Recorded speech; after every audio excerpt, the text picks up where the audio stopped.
Nah, saudara-saudara yang kekasih dalam Tuhan Yesus Kristus, minggu ini kita membaca kisah satu tokoh yang sangat agung di dalam Alkitab, yaitu Yusuf. Tapi pasal 50 ayat 15 sampai 21 ini saya kira ibarat film. Ini adalah endingnya. Nah, kita tidak melihat keagungan dari ending ini kalau kita tidak melihat rentetan cerita, rentetan peristiwa yang agung sebelumnya. Lalu kita boleh menarik nilai-nilai hidup untuk membangun pribadi kita, membangun keluarga kita, tapi juga membangun gereja kita. Nah, karena itu saya mau menceritakan, meskipun mungkin di antara kita banyak yang sudah tahu. Memang harus kita mengerti kisah Yusuf ini secara tuntas. Dicatat pertama kemunculan Yusuf pada umur 17 tahun. Di dalam Kejadian pasal 37. Nah, ini kiranya boleh juga menjadi inspirasi bagi orang-orang muda, tapi saya kira bagi kita semua. Kemunculan pertama Yusuf dicatat di pasal 37 umur berapa? Umur 17 tahun. Tapi ada hal-hal yang menarik dicatat di sana. Orang-orang muda perhatikan, di masa muda itu, di umur 17 kemunculan pertama dicatat, Alkitab mencatat Yusuf itu adalah orang yang muda, orang yang suka bekerja, rajin bekerja. Dicatat di sana, dia biasa pergi menggembalakan kawanan domba. Apa arti biasa? Bukan kadang-kadang, bukan periodik, tapi itu menjadi pola hidup biasa bekerja keras. Padahal kita semua tahu, Yakub itu ayah dari Yusuf itu keluarganya sangat diberkati. Maka mereka bukan orang miskin, betul nggak? Mereka orang beradab. Tetapi nilai hidup yang kita tarik daripada itu, perhatikan anak-anak muda, Yusuf tidak menjadikan kekayaan, kepemilikan, kelimpahan harta benda orang tua untuk kemudian hidup berfoya-foya, bermalas-malasan. Ada juga mama dan bapak punya? Enggak. Orang tua berada, iya. Orang tua punya kelimpahan, iya.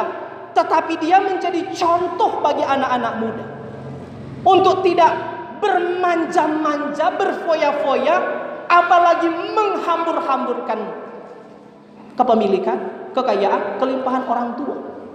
Yang berikut adalah dicatat di sana, sambil dia menjadi pemuda yang tangguh, bekerja keras, suka membanting tulang, dia juga dicatat sebagai orang yang jujur. Antara lain dicatat di situ apa?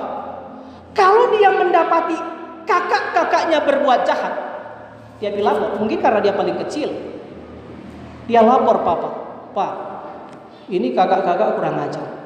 Saya melihat sisi positif apa? Yusuf ini orang yang tidak suka kompromi dengan kejahatan. Kalau selama itu tidak merugikan saya, kadang-kadang kita diam. Kok saya tidak dirugikan, diam saja, memenas selama kita tidak dirugikan. Yusuf tidak. Saya kira benar yang dicatat di Yehezkiel 3 atau 33. Kalau engkau melihat orang bersalah, engkau tidak boleh diam, tegur dia. Karena kalau ada sesamamu berbuat salah lalu engkau tidak menegur dia dan dia mati dalam kesalahannya, Tuhan bilang Tuhan akan menuntut pertanggungjawaban darimu. Tapi kalau engkau lihat temanmu salah, lalu engkau tegur dia dan dia tidak mau berbalik dari jalan yang salah, minimal engkau menyelamatkan nyawamu. Kalau engkau lihat temanmu salah lalu engkau tegur dia dan dia berbalik dari jalan-jalannya yang salah, maka engkau menyelamatkan dua nyawa sekaligus, nyawamu dan nyawanya. Tidak ada alasan, tidak ada ajaran di dalam Alkitab, orang kalau lihat hal-hal yang jahat, hal-hal yang tidak benar, badiam, vaya moda, nanti dia urusan dengan Tuhan. Itu salah. Tuhan tidak mau orang-orang Kristen begitu. Tuhan tidak mau umatnya berdiam diri. Nah, ini Yusuf, dia menjadi orang muda. Tetapi ketika dia berusaha jujur, berusaha hidup benar, berusaha tidak mengkompromikan kejahatan, sekalipun kejahatan itu dilakukan oleh saudara sekandungnya, apa yang terjadi? Dorang sayang enggak Maria? Harusnya saudara-saudara prinsip yang benar begini, orang benar harus disayang, orang jujur harus dikasih. Tapi yang terjadi apa? Justru kehidupan yang benar ini membawa Yusuf. Ada istilah yang mungkin orang dengar, istilah-istilah yang politisi-politisi suka pakai akhir-akhir ini. Dipersekusi. Apa tuh persekusi bahasa hari-hari? Dianiaya. Dibenci. Yang terjadi adalah ini kan di dunia ini, orang jujur dibenci, orang benar dimusuhi. Harusnya jangan dong. Tapi kita belajar hal ini untuk hidup kita. Ketika kita berusaha benar, ketika kita berusaha hidup lurus, ketika kita berusaha hidup jujur, sangat mungkin juga kita dibenci.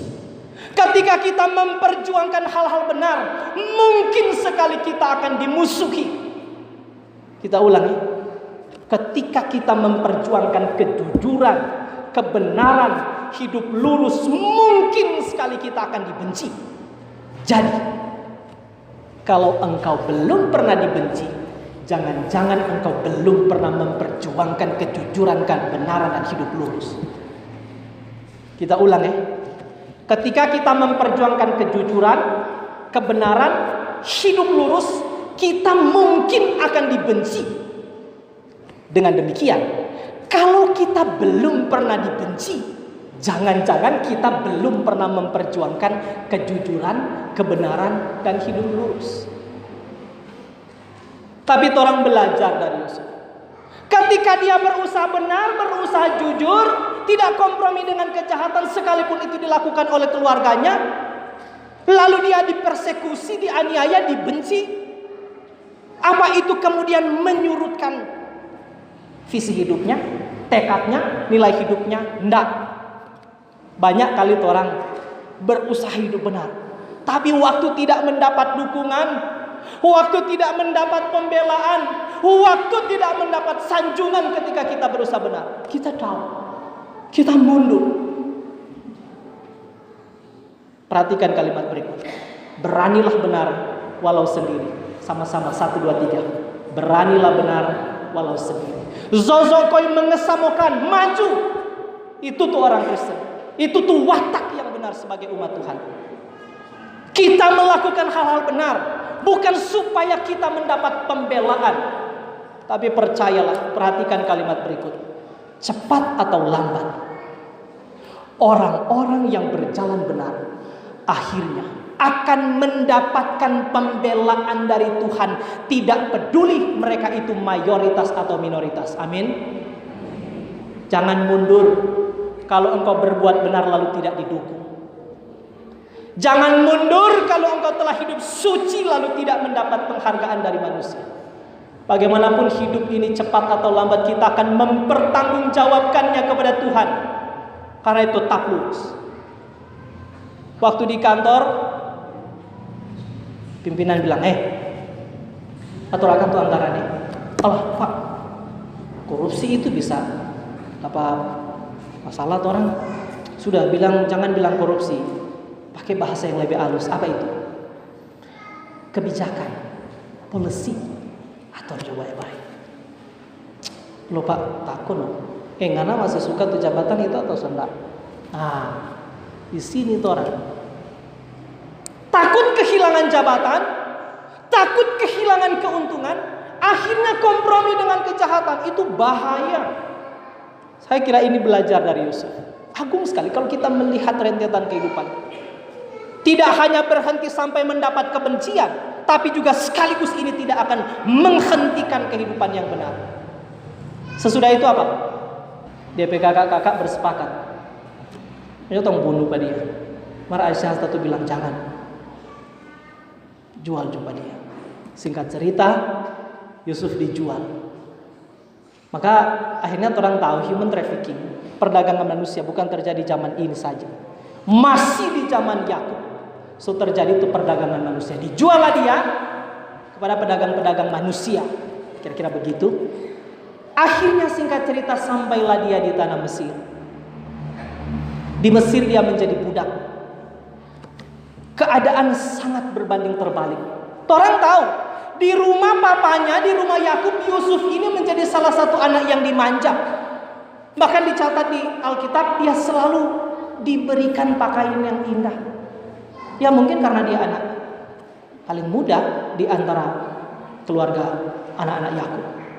Sekarang dia menjadi budak. Saudara-saudara, budak dalam zaman itu nyandak sama dengan pembantu rumah tangga.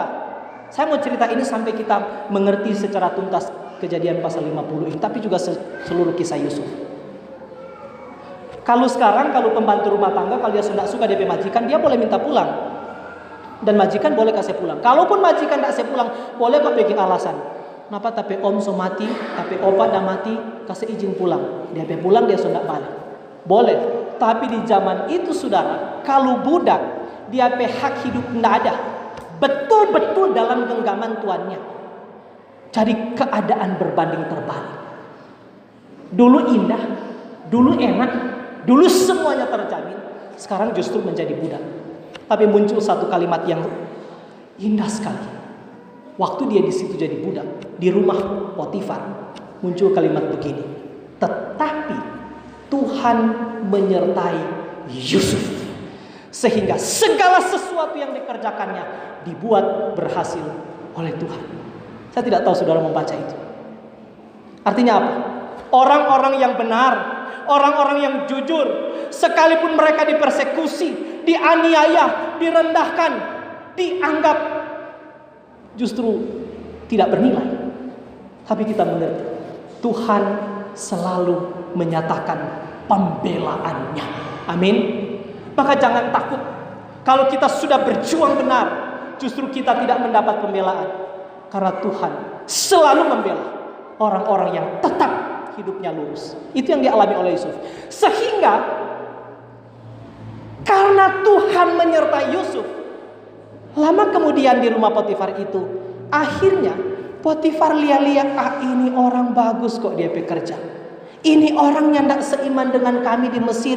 Ini orang dari orang Ibrani. Ibrani artinya istilah lain dari orang Israel. Tapi kok kerjanya bagus sih. Dia menjadi minoritas dari segi kepercayaan, tapi mayoritas dari mutu kerja. Orang mesti begitu, belajar nilai hidup dari sini kan. Lalu akhirnya dipromosilah Yusuf menjadi ketua PBB. Apa PBB? Persatuan Budak-Budak. Promosi, naik jabatan.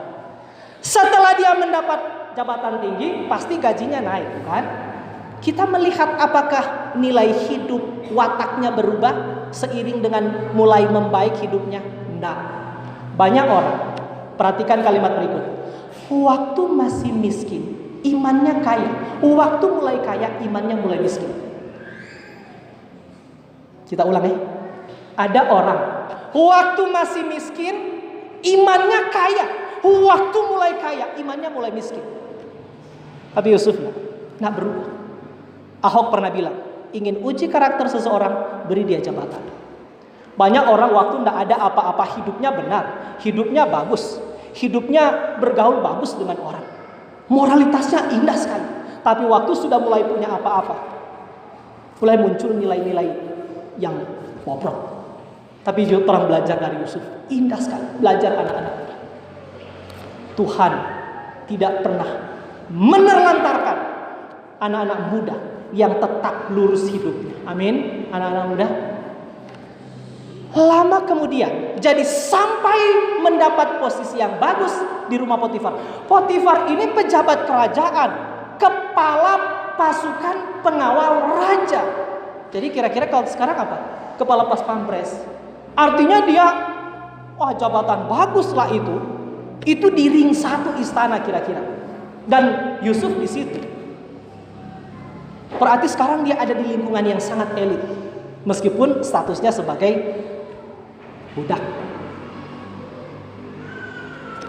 Mulus.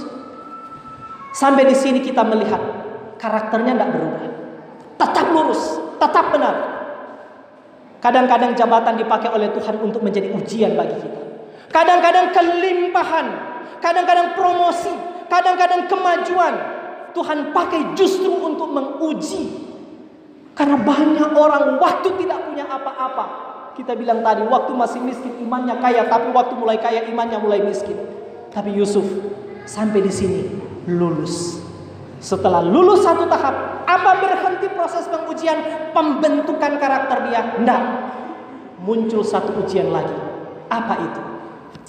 Rupanya ini Yusuf ganteng sekali, pinter juga.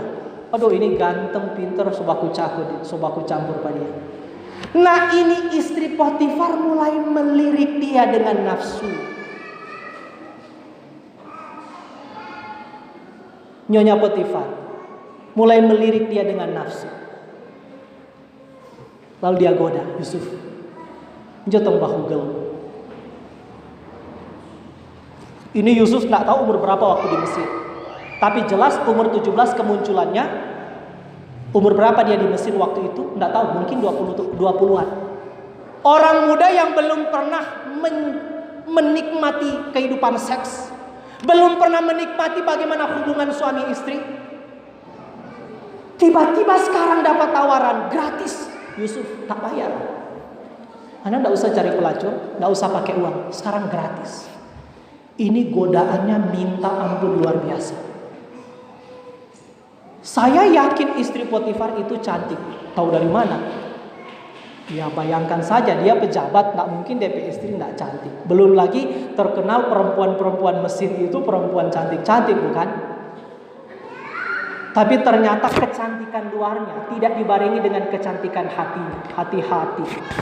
Banyak orang parasnya cantik tapi hatinya busuk. Penampilannya bagus tapi pikirannya bobrok. Dia goda Yusuf. Ya tidak ada orang di sini. Cuma orang dua. Mari coba hugel. Ngana kan belum pernah rasa. Mari coba gratis. Tapi suami tidak ada. Apa Yusuf bilang? Tante yang panggil. Kita tidak ada salah. Begitu. Ini Yusuf ini anak muda belajar.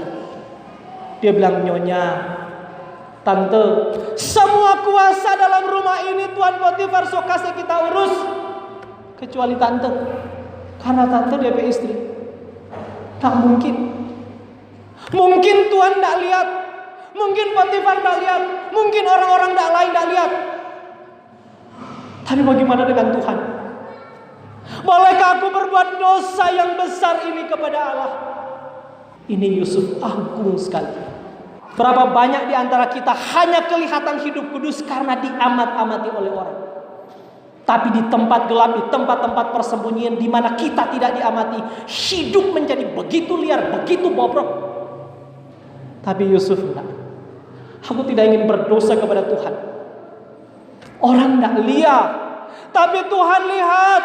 Aku tidak mau berdosa kepada Tuhan. Dengar itu harusnya ya, Potifar istri bilang, puji Tuhan. Ini orang muda yang hidup kudus. Nyanda, dia goda sekali lagi. Hari itu Alkitab bilang di Kejadian pasal 39, hari itu rumah lagi kosong. Kita pikir bagaimana Pak rumah pegawai istana boleh kosong? Kita curiga saja, ini curiga. Potifar istri so pikir pegawai radius 500 meter aman Jangan datang sini. Semua CCTV dimatikan. Kalau ada tamu bilang nyonya istirahat. Kecuali Potifar. Kecuali Yusuf. Maka masuklah Yusuf siang-siang di rumah itu. Muncul lagi nafsu birahi dari istri Potifar ini. Dia goda. Sekarang bukan cuma pakai mulut, pakai tangan. Dia tarik ke Yusuf. Mari jom pergi di kamar. Di situ terjadi tarik menarik. Kita tidak tahu berapa banyak orang boleh tahan seperti itu. So goda. Ini tante cantik pasti.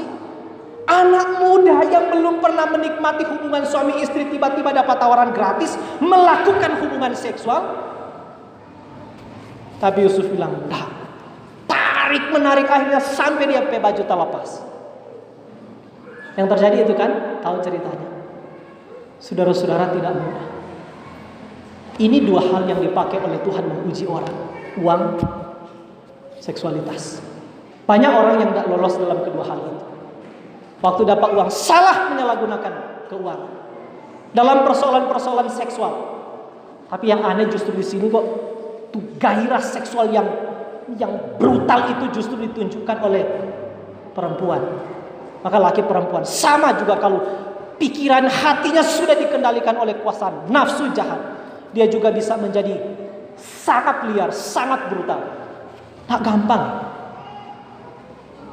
Saya pernah hampir mirip, yang tidak sama persis. Satu waktu kita masih di Tondano,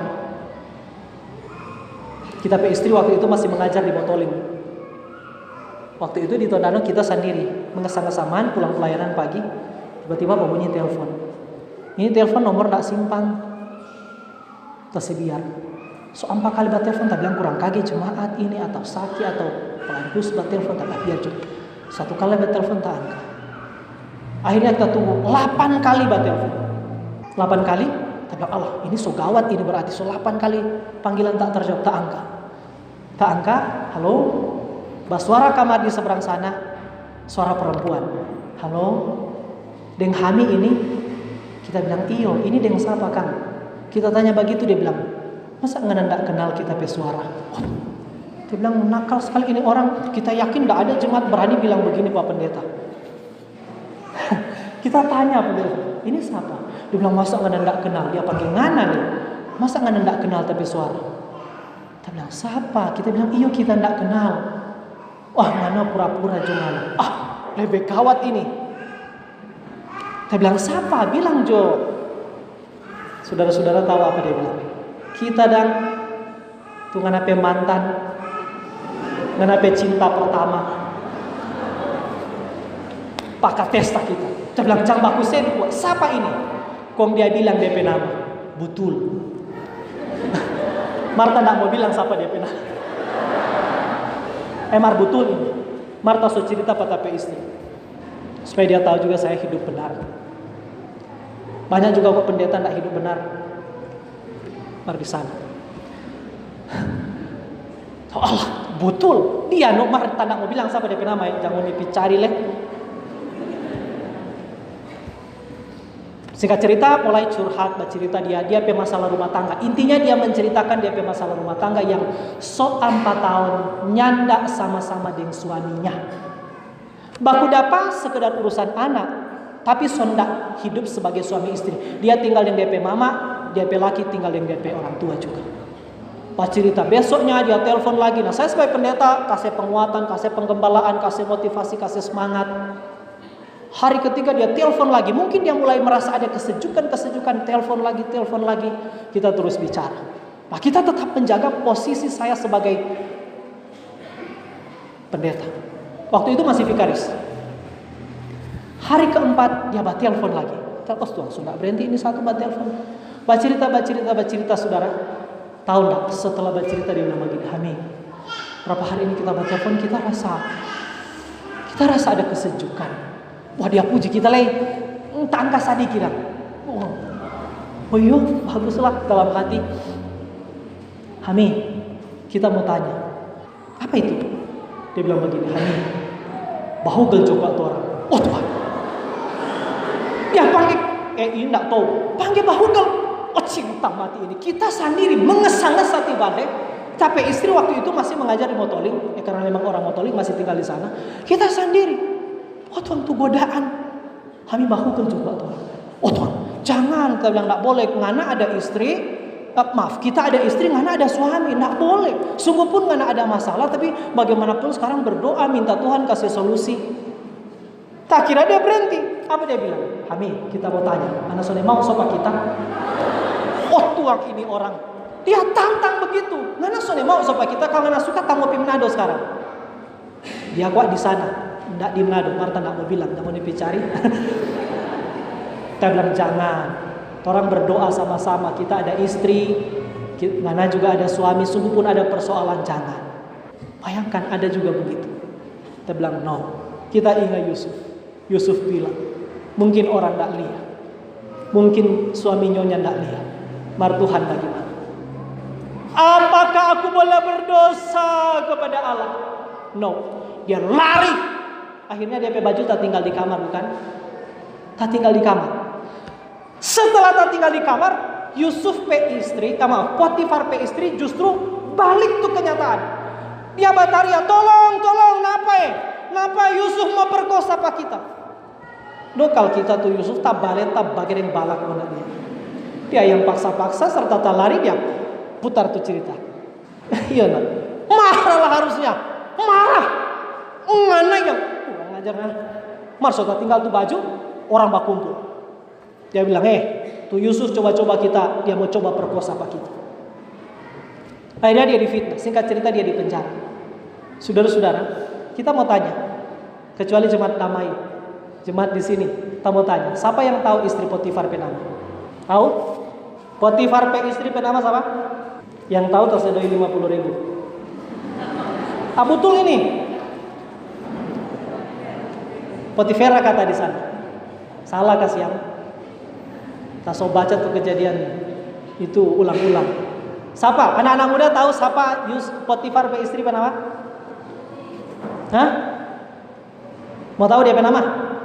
Istri Potifar namanya siapa? Nyonya Potifar.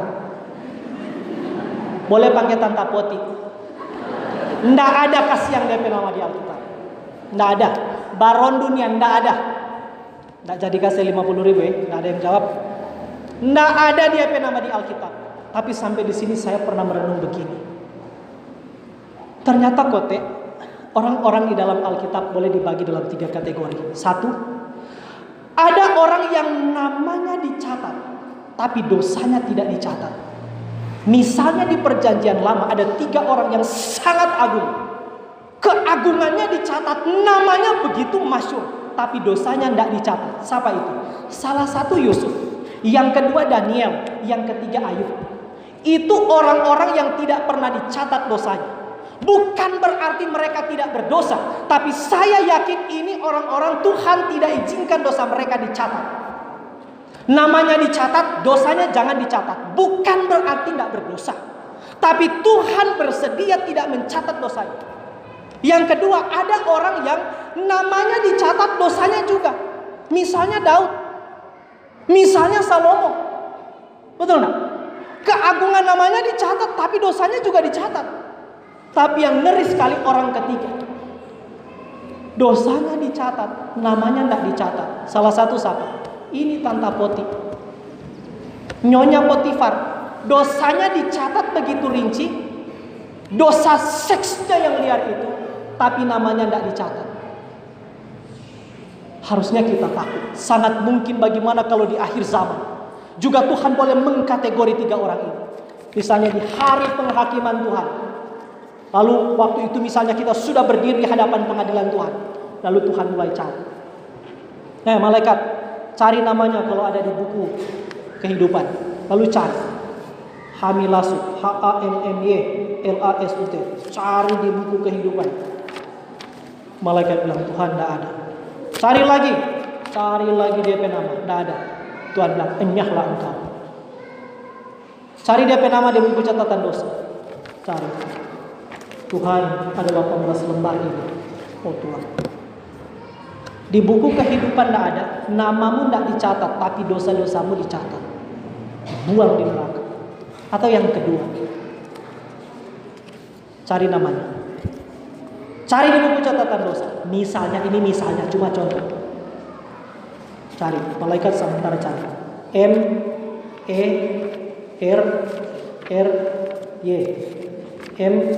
MERRY MENDE. Malaikat bilang, tidak ada Tuhan di buku catatan dosa. Oke, cari namanya di buku kehidupan. Cari MERRYMENDE. Ada Tuhan. Tuhan bilang apa? Selamat datang anakku. Indah sekali. Dosamu tidak dicatat, namamu dicatat dalam kitab kehidupan. Tapi boleh enggak? Begitu. Boleh. Bagaimana? Hanya di dalam Kristus. Amin. Tuhan janji.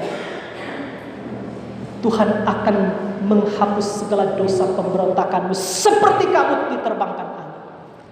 Sekalipun dosamu merah seperti kermisi akan menjadi putih seperti salju. Siapakah yang berhak mendapat janji itu? Yaitu orang-orang yang menerima Yesus Kristus sebagai satu-satunya Tuhan dan Juru Selamat. Amin. Kita boleh. Nama kita dicatat. Tapi dosa kita bersedia untuk dihapus oleh Tuhan. Karena itu janji Tuhan bagi orang-orang yang percaya. Yang mengaku Yesus Kristus sebagai satu-satunya Tuhan dan Juru Selamat. Kita lanjut. Masih boleh lanjut? Biar gak boleh, tak mesti boleh ini. Orang sudah biasa. Pendeta apa foto nomai? Aduh, ini orang mental kok. Mau berkat? Mau banyak atau sedikit? Banyak. Mau dengar firman Tuhan? Malas. Mau suka berkat banyak, belajar firman Tuhan? Malas. Maka muncul tuh istilah itu. Pak foto nomai? Pendek-pendek juga. Itu bahaya. Makanan-makanan yang cepat saji itu cenderung tidak bergizi, penyebab penyakit. Makanan-makanan yang diolah secara alamiah dengan urutan sistematis yang bagus, justru gizinya lebih bagus, meskipun prosesnya lama. Begitulah itu khotbah-khotbah. Begitulah itu belajar firman Tuhan. Orang-orang yang setia belajar firman Tuhan adalah orang-orang yang selalu menyenangkan hati Tuhan. Amin. Lanjut. Setelah dia dipenjara karena difitnah, apakah dia surut? Apa dia berontak, Tuhan, aku sudah hidup kudus, aku menjaga namamu, aku berusaha hidup lurus, kenapa aku dipersekusi? Kenapa aku dianiaya? Kenapa tidak ada pembelaan terhadap aku? Ada begitu? Tidak. Muncul lagi kalimat yang indah sekali. Di penjara itu Tuhan menyertai Yusuf sehingga dia justru menjadi kesayangan kepala penjara. Dan akhirnya, singkat cerita, kita persingkat karena terlalu indah kalau cerita-cerita ini diceritakan lalu ditarik mana hidupnya. Akhirnya sampai suatu ketika raja bermimpi. Saya kira moga-moga kita semua tahu mimpi itu. Bagaimana raja dalam mimpi itu melihat ada domba yang lembu yang godek-godek. Akhirnya datang domba lembu yang kurus-kurus, dia telan yang godek-godek itu. Begitu juga gandum terjadi seperti itu. Yang kurus-kurus menelan. Raja kumpul semua orang bijaksana, semua ahli di Mesir. Tidak ada yang bisa memecahkan mimpi raja. Singkat cerita, dipanggillah Yusuf. Lalu dia menjelaskan arti mimpi raja itu. Dan akhirnya, singkat cerita, tuang pendeta dari tadi singkat cerita terus. Singkat cerita, dia akhirnya sangat dikagumi oleh raja. Dari keadaan yang sangat terpuruk, Tuhan mempromosi dia. Lalu akhirnya dia menjadi orang nomor 2 di tanah Mesir. Raja bilang, belum pernah aku jumpai dan tidak seorang pun di tanah Mesir ini memiliki bijaksana. Maka apa Yusuf bilang? Bukan aku, Tuhan, tetapi Allah yang memberi ini kepadaku. Berapa banyak orang waktu dapat sanjungan, waktu dapat kebaikan, waktu dapat promosi, mulai angkat diri. Yusuf enggak, bukan kita, tapi Allah. Hebat sekali. Saya sangat terinspirasi dengan hidup. Nah, jadi betul-betul dia selalu membangun kehidupan yang teosentris, berpusat pada Allah, bukan berpusat pada pengagungan diri. Bukan kita, bukan aku sekali-kali yang menerjemahkan arti mimpi, tapi Allah. Dia selalu menunjuk orang kepada Allah. Selalu menunjuk orang kepada Allah. Selalu membawa orang kepada Allah. Sungguh pun Firaun pe Allah lain, Mesir pe Allah lain, tapi dia berani menyaksikan Allah yang sejati. Itulah Allah yang menolong aku sampai sejauh ini. Bersaksi ini menjadi penting. Memberitahu siapa Tuhan yang sejati itu penting. Di dalam masyarakat majemuk tidak boleh membatalkan semangat penginjilan. Kita harus menghormati kemajemukan agama, tetapi gerakan penginjilan harus tetap jalan. Menghormati agama-agama lain wajib, tapi penginjilan harus tetap jalan. Memberitahu semua orang bahwa Yesus Kristus adalah satu-satunya Tuhan dan Juru Selamat. Di luar Kristus tak ada keselamatan. Lalu dia menjadi orang nomor 2 di Mesir. Lalu betul terjadilah kelaparan. Waktu terjadi kelaparan di seluruh dunia. Nah, dia kakak yang dulu pernah aniaya, pernah persekusi, pernah coba-coba membunuh, pernah bikin siksa pada dia isi dalam parigi, dan pernah jual pada dia, sekarang datang di Mesir. Karena apa? Sampai di Kanaan waktu itu soalnya tidak ada makanan. Lalu singkat cerita, akhirnya Yusuf angkut juga, setelah mau perpanjang, Yusuf angkut juga DP keluarga sampai di Mesir. Pasal 50 yang kita baca ini saya kira akan sangat mudah kita mengerti. Setelah ayah mereka mati, justru sekarang apa? Muncul ketakutan baru dari kakak-kakaknya. Karena apa? Orang-orang yang selalu hidup dalam ketakutan biasanya karena ada dosa yang belum pernah dia bereskan.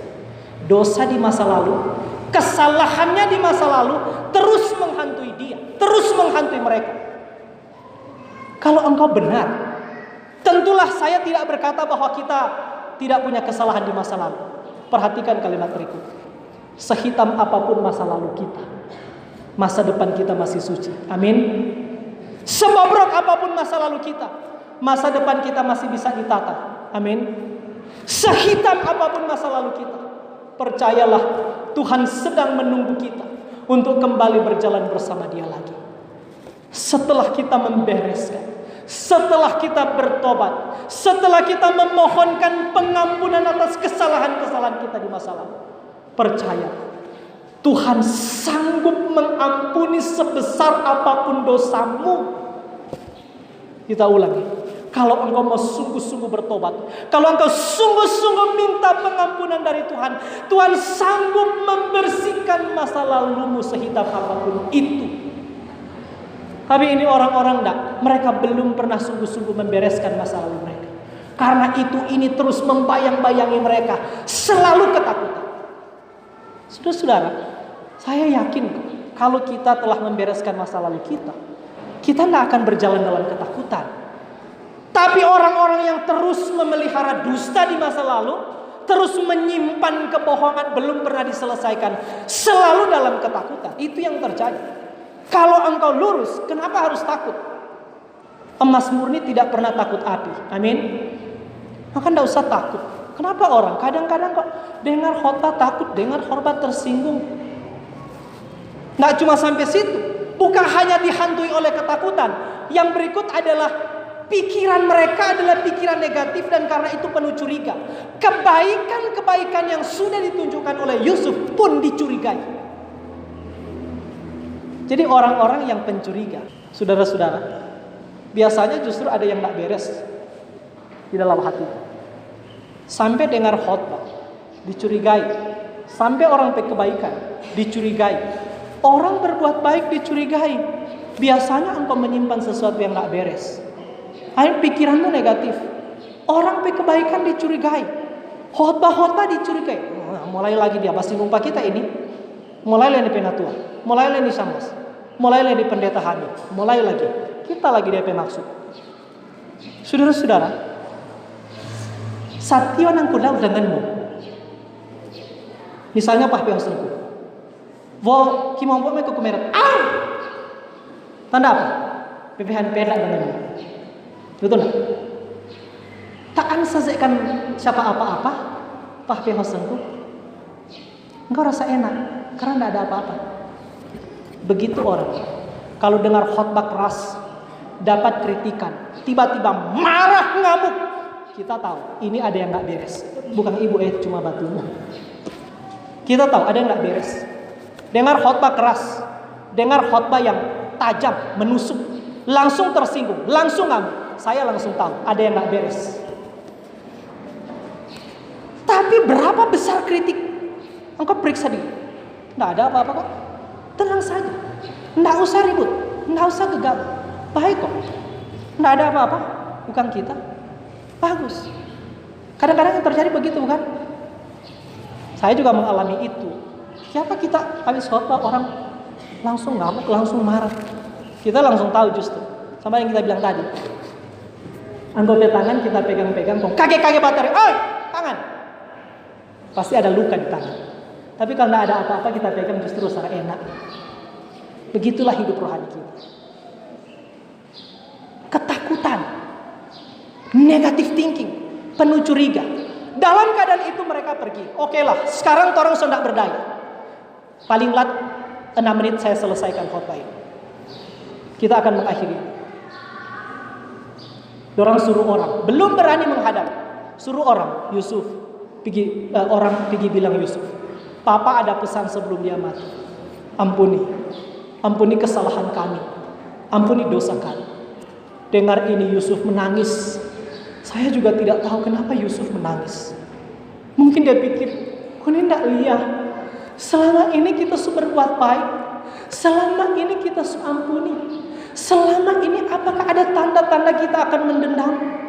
Dia mungkin menangis itu. Mungkin ya, saya tidak tahu. Nanti kalau orang di surga tempat kuda pada Yusuf tanya, Yusuf, apa yang meyamekmu waktu si kakak-kakakmu memohon ampun? Nanti orang tanya, mari kamu mau baku dapat. Mari yakin mau baku dapat, amin. Dan orang tanya, Yusuf, kenapa nak menangis waktu itu? Saya juga tak tahu Tuhan, kenapa ya dia menangis. Justru dia yang sedih. Tapi oke, saya justru melihat keagungan Yusuf. Ini menggambarkan tentang Allah, tentang Kristus yang akan datang.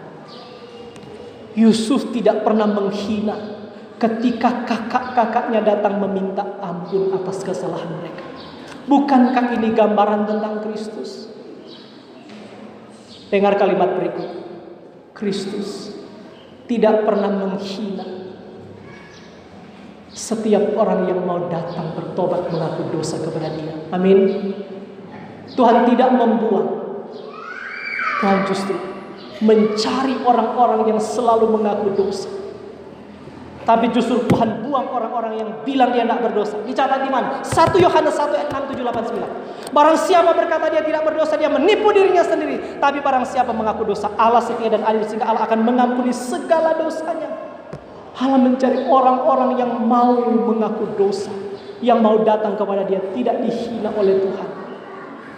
Allah di dalam Kristus digambarkan dalam kehidupan ini. Lalu Yusuf, dia nangis. Tapi sesudah itu juga kakak-kakaknya datang, langsung sujud menyembah. Sekarang terserah Anda mau bikin apa. Mau jadi budak pun orang sosial. Ada sisi baik juga di sini. Meskipun mereka mengaku karena mereka ketakutan, bukan karena kesadaran secara moral telah muncul, tapi sebenarnya hanya karena takut. Jangan sampai dia sekarang mau balas dendam. Tapi sudahlah, orang melihat sisi baiknya.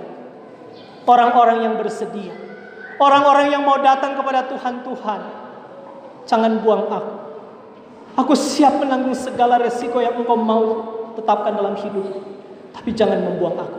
Tuhan justru tidak membuang orang-orang itu. Kristus tidak pernah membuang orang-orang itu. Karena itu Kristus bilang, marilah kepadaku semua yang letih lesu, yang berbeban berat. Mari datang. Sesudah itu Yesus bilang apa? Aku tidak akan mengganti Allah. Penghukuman adalah hak Allah. Pembalasan adalah hak Allah. Aku mengampuni. Saudara-saudara perhatikan kalimat berikut. Mengampuni itu sulit, tapi tidak mengampuni jauh lebih sulit. Kita ulang ya. Mengampuni itu sulit, tapi tidak mengampuni jauh lebih sulit. Berapa banyak orang Kristen yang tetap mengeraskan hati, tidak mau mengampuni. Satu waktu, saya waktu masih di jemaat sebelumnya, ada oma datang, pendeta, kita mau mengaku juga pendeta, kita memang pernah bikin salah, Pak kita PKK. Pendeta kita sudah minta maaf kemarin, dia tidak mau saya maaf Pak kita. Tapi bilang, ibu seberapa lama ini masalah? Bilang pendeta sudah 15 tahun. Oh Tuhan, 15 tahun kakak ada tidak baku bicara? Kita bilang nanti kita tanya, besok kita tanya, Oma, kemarin Oma PAD ada bilang Pak kita, Oma kata tidak mau saya maaf. Siapa so? Betul. Oh iya pendeta, memang betul sota lalu Pak dia ada backing Pak kita. Kita bilang, oh. Langsung kita tanya, Oma aja berdoa Bapak kami. Oma masa kok nyanda pendeta? Oma hafal lah dari sekolah minggu. Kita bilang, Oma di situ ada kalimat begini. Dan ampunilah kami seperti kami pun mengampuni orang bersalah pada kami. Oma aja bilang itu. Ada no. Siapa Oma tidak mengampuni? Dia kaget. Maka saya tahu ada orang waktu doa Bapak kami tetap tidak membereskan relasinya dengan orang lain. Relasi kita dengan Tuhan dibereskan juga harus dibarengi dengan relasi dengan orang kita bereskan. Dengan demikian sangat mungkin ada orang Kristen munafik. Di mulut begini, dan ampunilah kami seperti kami pun mengampuni orang yang bersalah pada kami. Mungkin di hati begini, dan ampunilah kami walaupun kami tidak mengampuni orang yang bersalah pada kami. Aneh sekali. Betul enggak? Tapi mulut begitu. Lalu yang kedua, kita bilang, Oma, jadi tidak mau ampuni. Yesus bilang di Matius 6, kalau engkau tidak mengampuni orang bersalah kepadamu, Bapamu juga tidak akan mengampunimu. Jadi ini bukan persoalan kita dengan dia saja, tapi ini persoalan kita dengan Tuhan. Iya Kang pendeta, terserah. Puji Tuhan, minggu depan kemarin Talia sudah jalan ngopi ibadah lansia sama-sama. Kita ulang kalimat tadi ya. Pengampunan itu sulit, tapi tidak mengampuni jauh lebih sulit. Sama-sama, 1, 2, 3. Pengampunan itu sulit, tapi tidak mengampuni jauh lebih sulit. Karena apa? Kalau orang tidak ampuni, Tuhan juga tidak ampuni. Yusuf melakukan itu. Dia mengampuni. Kristus mengampuni setiap orang yang datang kepada dia. Kalimat terakhir. Inilah Yusuf. Waktu di bawah tidak menyerah, waktu di atas tidak menindas. Sama-sama, 1, 2, 3. Waktu di bawah tidak menyerah, waktu di atas tidak menindas. Amin.